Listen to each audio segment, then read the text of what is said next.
So every now and then I get comments on my First Lady videos, whether it's the skits or me just talking about First Ladies in general, where I'll have people, mostly men, say First Lady is not a biblical term and they don't have any authority or hold any office in the church and it's unbiblical and blah, blah, blah, blah. And I'm just kind of like, yeah, of course it's not a biblical term. First Lady is a Western culture nickname that we give the wives of pastors.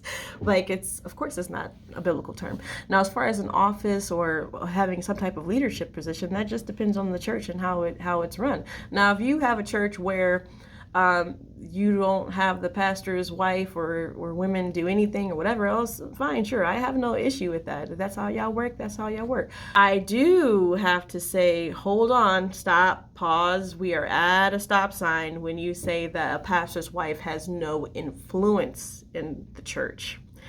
That's where I have to stop. Yeah, I've gone back and forth with this with a couple people. And here's the thing. It doesn't matter if your wife is sitting in the last row and doesn't really talk to anybody, or it remains silent in the church.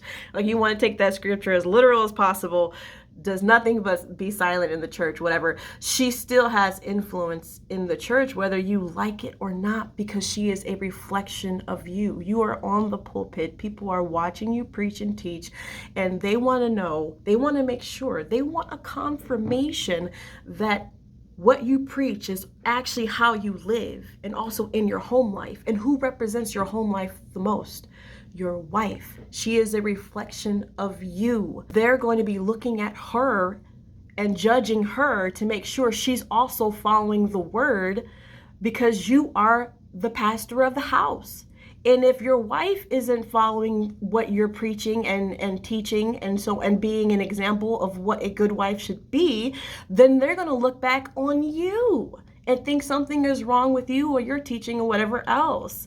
Like, she is, I'm sorry if you don't like it, but she is an influence. If you don't believe me, I don't know what to tell you, because if she did something that is contrary to what you preach and teach, it would be a different type of ripple effect in your ministry than somebody who is not your wife that does the same thing. You guys are one flesh, okay? If people hold you in a higher regard, they are automatically going to hold your wife in a higher regard as well.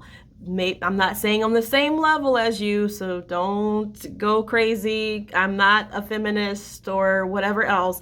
I'm just telling you that people look at your wife differently than the other women in your church. Because if anybody should be following your teaching, it should be her. Preach and teach on marriage. They're going to be looking at you as a husband example, and they're going to be looking at your wife as a wifely example. They will be comparing both of you according to the word. So you don't have to give her a title. You don't have to give her a leadership position or anything like that.